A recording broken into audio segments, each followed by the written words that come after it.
말씀이 있는 교회, 그 말씀 전하는 교회, 말씀대로 살아가는 교회, 말씀의 빛 교회.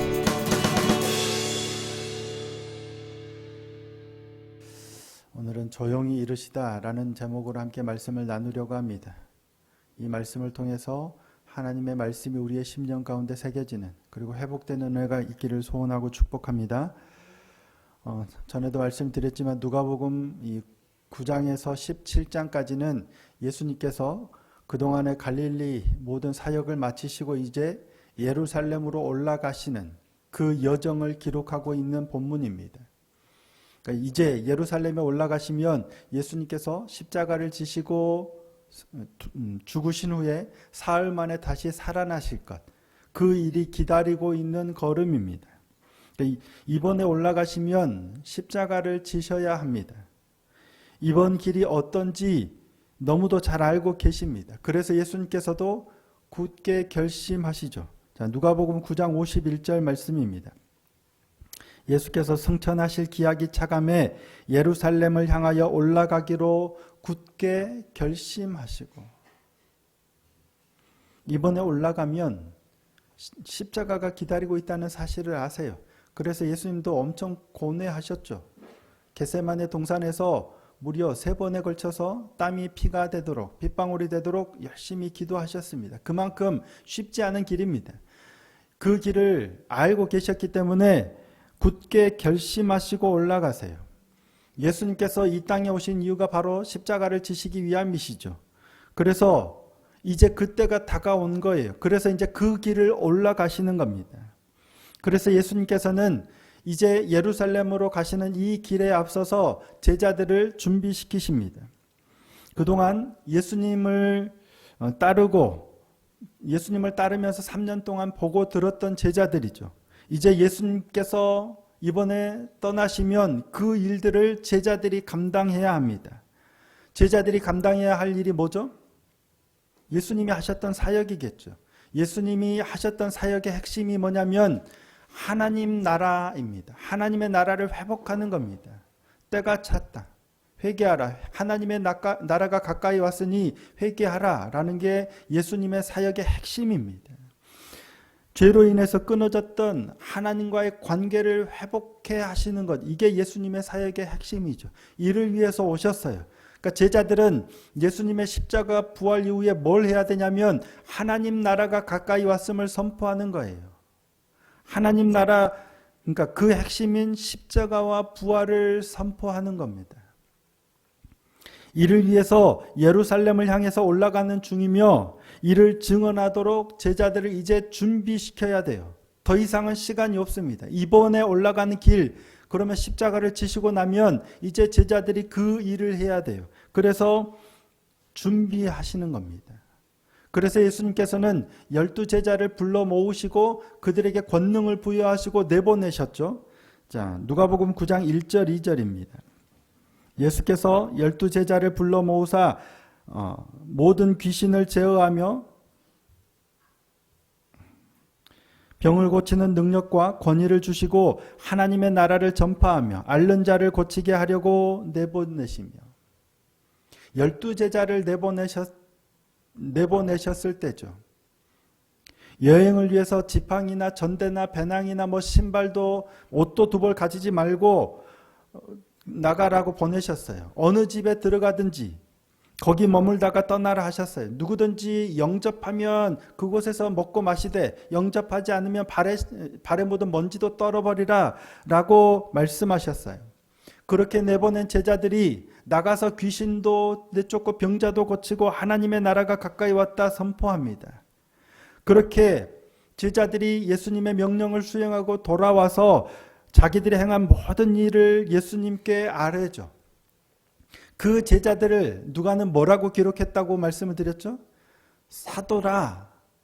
그렇게 아직 사도가 되기 전이에요. 근데 12제자를 보내고 그렇게 행하고 돌아온 그들을 누가는 이미 사도라 표현하고 있습니다. 자, 누가복음 9장 10절입니다.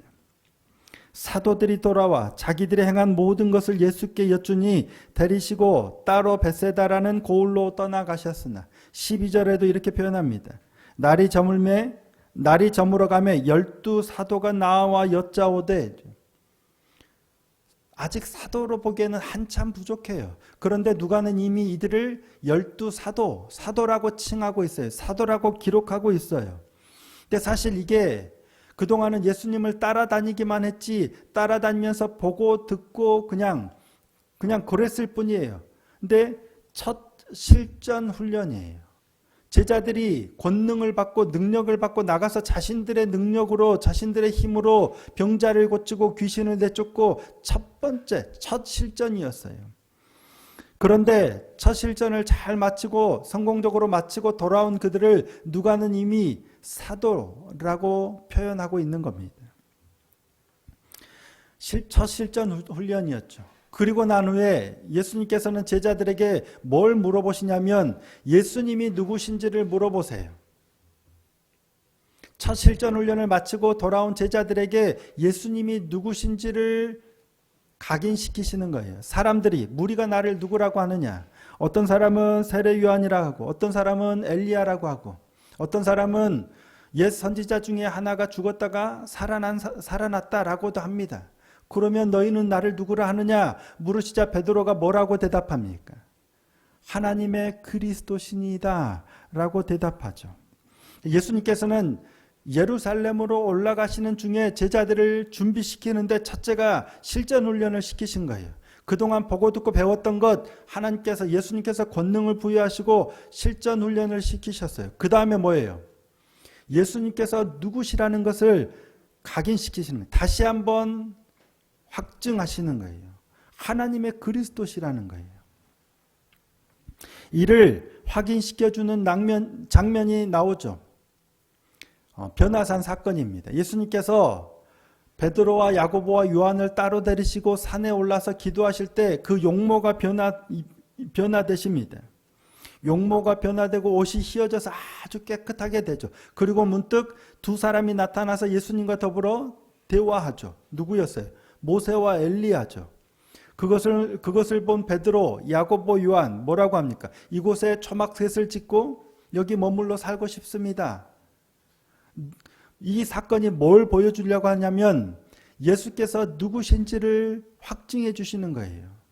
그들이 떠나고 난 뒤에 구름이 잔뜩 가려진 뒤에 구름 속에서 소리가 나죠. 뭐라고 말씀합니까? 이는 나의 아들 곧 택함을 받은 자니 너희는 그의 말을 들으라. 하늘로부터 소리가 나서 예수께서 누구시라는 사실을 확증해 주시는 거예요. 이게 변화산 사건이죠. 우리가 믿고 따랐던 예수께서 정말 메시아구나, 기름 부음 받은 자구나, 하나님의 아들이구나, 모세와 엘리야와도 대화하고 하늘로부터 소리도 나서 이분이 누구시라는 사실을 확증해 주시는 거예요. 실전 훈련도 했지. 예수님이 누구시라는 사실도 확실하게 알았지. 이제 준비가 다 됐죠. 이제 예수님께서 십자가를 지시고 이제 예수님은 부활하시고 예수님의 일을 하시면 이후에는 제자들이 알아서 제자의 역할을 잘 감당할 만큼 준비가 다 됐죠. 실전도 훈련도 했겠다. 안수도 받았겠다. 이제 드디어 목회를 시작하면 되는 거예요. 그렇게 시작하면 목회가 잘 될까요? 어느 정도 준비가 됐을까요? 십자가를 지시기 위해서 예루살렘으로 올라가시는 그 길에 이제 모든 준비가 다 된 것처럼 보여요. 하지만 그런 중에 제자들은 무엇에 관심을 갖냐면 누가 크냐 변론하고 있습니다. 9장 46절입니다. 제자 중에서 누가 크냐 하는 변론이 일어나니 예수님께서 누구신지도 알았고 권능을 부여받고 직접 놀라운 능력을 행하기도 했어요. 예수님처럼 자신들도 병자들을 고쳤어요. 하지만 그럼에도 불구하고 그들의 관심은 여전히 예수님의 말씀에 있지 않았습니다. 예수께서는 십자가를 지시러 가신다는데 뭐라고 말씀하셨어요? 인자가 많은 고난을 받고 장로들과 대제사장들과 서기관들에게 버림받아 죽임을 당하고 제3일에 살아나야 하리라 하셨지만 그들은 그런 말씀에는 관심이 없어요. 그저 자신들이 보고 싶은 대로 보고 싶은 것만 보는 거예요. 지금 이 길에 예수님께서 올라가시면 이제 넘겨져서 십자가에 달려 죽으시고 사흘 만에 부활하리라 이 말씀을 하시는데 제자들은 듣기는 들었는데 관심이 없어요. 병자를 고치고 우리와 함께하는 이가 누구시고 이가 우리에게 어떤 능력을 주셨는지 이런 것만 관심이 있어요. 예루살렘에 올라가시면 십자가를 지시겠다고 하시는데 예수께서 왕이 되시면 우리가 누가 더 높은 자리에 오를지 누가 더 큰지 이것만 논쟁하고 있는 거예요. 그런 그들을 꾸짖으셔도 별로 소용이 없어요. 예루살렘으로 향하여 가는 길에 사마리아인의 한 마을에 들어가자 그들이 영접하지 않아요. 예루살렘으로 향하여 간다라는 걸 알고 영접하지 않아요. 올바른 진리의 길, 십자가의 길을 가면 세상은 받아들이지 않습니다. 그러자 제자 중에 야고보와 요한이 어떻게 반응합니까? 하늘을 명하여 불을 내려 저들을 사르게 하리니까 예수님이 원하시면 그렇게 한다라고 얘기하죠. 자, 9장 54절 말씀입니다. 제자 야고보와 요한이 이를 보고 이르되 주여 우리가 불을 명하여 하늘로부터 내려 저들을 멸하라 하기를 원하시나이까. 병자들을 고치고 자신들의 손으로 병자들을 고치고 돌아온 그들이죠. 마치 자신들이 엄청난 능력자라도 된 듯이 마치 자신들이 불을 명하여 하늘로부터 내리라 하면 내릴 수 있는 능력이 있는 것처럼 아마도 그들은 지금 자신들이 그럴 수 있다라고 느끼는 것 같아요. 나 이거 할 수 있어. 주님이 원하시기만 하면 당장 내가 이거 할 수 있을 텐데요. 해버리겠다라고 호기를 부리는 모습입니다. 이게 제자들의 현주소예요. 누가는 제자들을 뭐라고 얘기했습니까? 12명의 제자가 병자들을 고치고 돌아왔을 때 그들을 사도라고 표현했어요. 그런데 여전히 그들의 모습은 이래요. 누가 크냐? 그리고 받아들이지 않자 뭐라고 해요? 불을 명하여 하늘로부터 내려서 저들을 멸하라 하리까. 그런 누가는 그를 뭐라고 표현합니까? 제자 야고보와 요한이라고 표현하고 있습니다. 앞서서는 사도라고 표현했는데 이제는 아예 그냥 제자라고 표현합니다. 의도성이 있어 보여요. 여전히 멀어 보이죠. 예수님과 함께 지난 3년 동안 예수님이 친히 부르시고 예수님과 함께 동고동락하며 예수님께 배웠어요. 그리고 예수님께 능력도 부여받았어요. 이제 이번에 예루살렘에 올라가시면 이 땅에서는 이제 그들과 이별이에요. 그런데도 제자들의 모습은 여전히 거기에요. 하지만 주님께서는 낙심하지 않으십니다. 서두르지도 않으세요. 그리고 다시 또 그들을 가르치십니다. 이번에는 70명을 둘씩 짝지어서 먼저 앞서 보내시죠.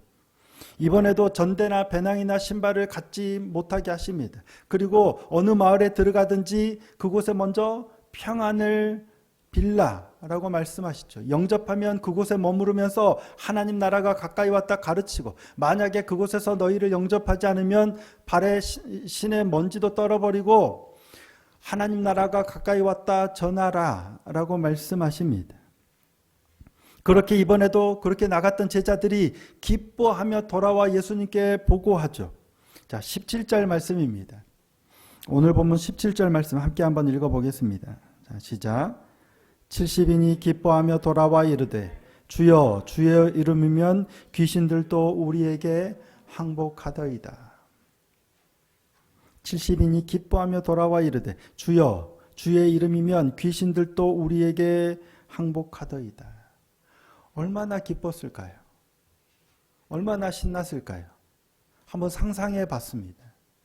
나갔는데 예수님이 보내셔서 둘씩 나갔는데 주의 이름이면 귀신들도 항복한 거예요. 귀신들만 항복했을까요? 병자도 낫는 거예요. 주의 이름으로 내가 손을 얹고 기도했더니 병자들이 낫는 거예요. 만약에 제가 그런다면 제가 안수하고 기도하고 주의 이름으로 안수했더니 병자들이 나아요. 귀신이 떠나요. 얼마나 기쁠까요? 엄청나게 기뻐하며 돌아와서 주님께 이렇게 말씀하는 거예요. 말씀 보고하는 거예요. 거의 뭐 자랑하듯 보고하게, 주여 주의 이름이면 귀신들도 물러가더이다. 병자도 낫더이다. 70명이에요. 딱 한마디 기록하고 있지만 70명이 나가서 어느 한 사람은 안 된 사람 없었겠죠.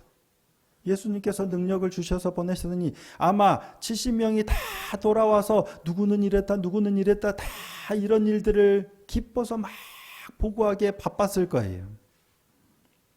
예수님께서는 내가 다 봤다. 사탄이 하늘로부터 번개같이 떨어지는 것을 보셨다면서 원수의 능력을 제어할 권능을 너희에게 주셨으니 너희를 해칠 자가 결코 없을 것이라 격려합니다. 그러면서 한 말씀을 더 하세요. 자, 오늘 본문 20절 말씀입니다. 함께 한번 읽어보겠습니다. 시작. 그러나 귀신들이 너희에게 항복하는 것으로 기뻐하지 말고 너희 이름이 하늘에 기록된 것으로 기뻐하라 하시니라. 아주 중요한 말씀인 것 같습니다. 귀신들이 너희에게 항복하는 것으로 기뻐하지 말고 너희 이름이 하늘에 기록된 것으로 기뻐하라. 제자들이 기뻐한 건 뭐예요? 귀신들이 우리에게 항복한 거예요. 귀신들이 떠나간 걸 우리들에게 항복한 걸 기뻐한 거예요. 놀라운 일이죠. 당연히 기뻐할 일입니다. 하지만 주님께서는 그러한 것으로 기뻐하지 말고 너희 이름이 하늘에 기록된 것으로 기뻐하라 라고 말씀하세요. 이름이 하늘에 기록됐다는 게 뭐예요? 우리가 천국 백성이 됐다는 거죠. 우리가 하나님 나라의 백성으로 이제 기록된 거예요. 자격이 부여된 거예요. 그 말은 뭐예요? 하나님과 깨어졌던 관계가 회복되었다라는 거예요. 귀신이 항복한 것으로 기뻐하지 말고 하나님과의 관계가 회복된 것으로 기뻐하라 라고 말씀하시는 거예요. 예수님을 믿고 병이 낫고 시험을 잘 보고 좋은 대학에 가고 좋은 집을 사고 좋은 차를 사고 뭐 성공하고 부유하게 되고, 물론 예수님을 믿고 예수님이 주시는 이러한 것들로 놀라워하며 기뻐하는 것 좋습니다. 하지만 예수님을 믿고 진정 우리가 기뻐해야 할 일은 그게 아니라 뭐라고 말씀하세요? 하나님과의 관계가 회복된 거라는 거예요. 근데 우리는 이것을 우리의 귀신이 항복한 일, 예수님의 이름으로 귀신이 항복한 일, 예수님의 이름으로 병마가 떠나간 일, 예수님의 이름으로 어떤 우리의 상황이 나아진 이러한 것들만 기뻐하다가 정작 중요한 걸 놓쳐버릴 때가 많다는 거예요. 아들이 누구인지, 아버지가 누구인지를 아는 거예요. 이것을 슬기롭고 지혜롭고 슬기 있는 자들에게는 숨기시고 어린 아이들에게는 나타내신 것을 감사하나이다 라고 말씀하세요. 무슨 말씀일까요? 사람들은 보통 내가 지혜롭다, 슬기롭다, 나는 사물을 모든 것을 잘한다, 잘 파악한다 하는 이들은 일어나는 일들을 잘 파악하니까 그런 것들의 시선을 뺏기고 마음을 빼앗겨요. 하지만 아이들은 그걸 몰라요. 아이들에게 어떤 놀라운 것들을 주면 뭐가 좋을까요? 순수한 아이들은 준 사람을 좋아해요. 아버지가 뭔가를 주면 좋다 기뻐하는데 물론 기쁘죠. 좋은 선물 사주면 기뻐해요. 이 선물도 기쁘지만 누가 더 좋을까요? 이 선물 사준 아빠 엄마가 더 좋은 거예요. 이 선물 왜? 다음에 아빠 엄마가 또 이 선물 사주고 또 해줄 수 있잖아요.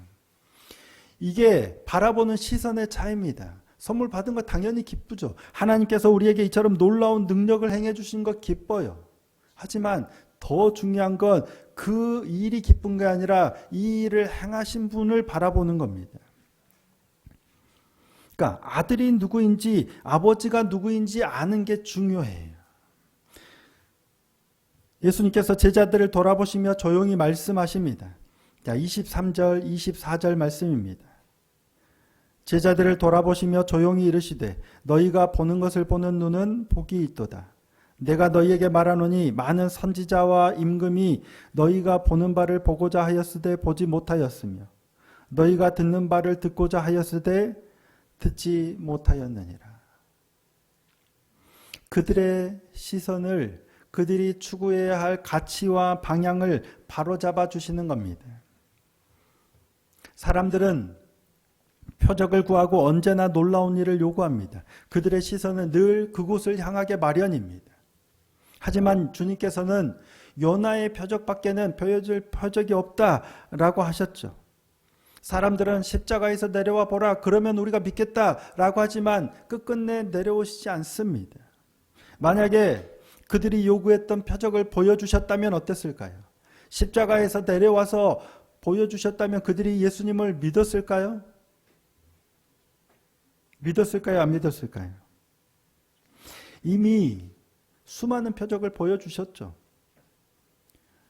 예수님을 십자가에 못 박아야 한다라고 주동했던 사람들도 예수께서 혹 메시아가 아닌가 아마 알았을 거예요. 그런데도 그들은 그런 거 관심이 없습니다. 이미 부인할 수 없는 수많은 증거들이 나타났음에도 거부해요. 무덤을 지키던 자들이 성내에 들어와서 일어난 일을 다 아뢰자 그들이 뭐라고 합니까? 그게 진짜냐 가짜냐 따지지 않습니다. 그들도 그게 진짜라는 걸 알아요. 근데 어떻게 합니까? 경비병들에게 돈을 주면서 거짓말을 시켜요. 거짓을 퍼뜨리게 합니다. 아들의 소원대로 계시를 받은 자 외에는 계시를 받는 자 외에는 아버지가 누구인지 아는 자가 없어요. 너희가 보는 것을 보는 눈은 복이 있도다 하셨습니다. 보고 듣고 깨닫는 게 복이고 은혜라는 말씀입니다. 똑같이 보고 있고 똑같은 사실을 듣고 있지만 보지 못해요. 깨닫지 못해요. 보고도 보지 못하고 들어도 듣지 못하는 이들이 넘쳐납니다. 동일하게 말씀을 보고 듣고 하나님께서 행하신 놀라운 일들을 경험하고 돌아와 그 능력에 기뻐하는 이들도 많아요. 하지만 무엇으로 기뻐하느냐에 따라서 전혀 다른 결과에 도달합니다. 우리는 안 그럴까요? 이제 대선이 한 달 정도밖에 안 남았죠. 동일한 사람들은 똑같을 거고 이 후보들의 이거 자격은 아마 똑같을 거예요. 하지만 보여지는 게 달라요. 들리는 게 달라요. 각자가 보고 듣고 깨닫는 게 전혀 다릅니다. 그에 따라서 결과는 전혀 달라지겠죠. 후보들은 우리의 이 땅의 삶을 어떻게 이 나라의 앞으로의 5년 어떻게 이걸 좌우할지 모르지만 정작 중요한 건 우리의 시선은 이 땅을 살아가면서 어디를 향하느냐예요. 하나님 우리에게 행하시는 보여주는 우리의 삶의 자리는 똑같아요. 코로나 시대의 우리의 삶의 환경 똑같아요. 교회들의 모습 동일하게 성경을 읽고 하나님을 믿는다고 하지만 무엇으로 기뻐하느냐에 따라서 전혀 다른 결과에 이르게 됩니다. 귀신들이 너희에게 항복하는 것으로 기뻐하지 말고 너희 이름이 하늘에 기록된 것으로 기뻐하라. 주님께서 제자들을 돌아보시며 조용히 하신 말씀이죠. 너희가 보는 것을 보는 눈은 복이 있도다예요. 오늘 이처럼 주님께서 우리에게도 조용히 말씀하시는 이 말씀을 새겨 듣는 은혜가 있기를 소원합니다. 되어지는 일들이 아니라 너희가 보는 것을 보는 눈은 복이 있도다. 그 가운데서 우리가 무엇을 보느냐예요. 우리의 삶의 자리가 조금 나아지고 형편이 나아지고 하나님께서 기도에 응답하셔서 되어진 그것을 보느냐가 아니라 그 일을 행하신 하나님을 보느냐예요. 조금 나아졌다고 귀신이 항복했다고 기뻐하면서 또 다른 무언가가 자꾸 보면 그쪽으로만 우리의 마음이 가게 되는 거예요. 그러다 보면 하나님을 도깨비 방망이처럼 여기게 되고 내가 원하는 것을 이루어 주시는 어떤 그런 통로로밖에 안 되게 바라보겠죠. 되어진 그 일이 아니라 주님을 볼 수 있는 복된 눈을 갖는 저와 여러분이 되기를 소원하고 축복합니다. 언제나 주님께로 그 시선을 향하고 고정하는 복이 있기를 소망합니다. 그를 통해서 삶의 자리가 아니라 우리의 삶의 자리를 신실하게 붙드시는 하나님으로 인해서 날마다 기뻐하고 감사하며 평안을 누리는 복된 믿음의 삶이 될 수 있기를 예수님의 이름으로 축복합니다.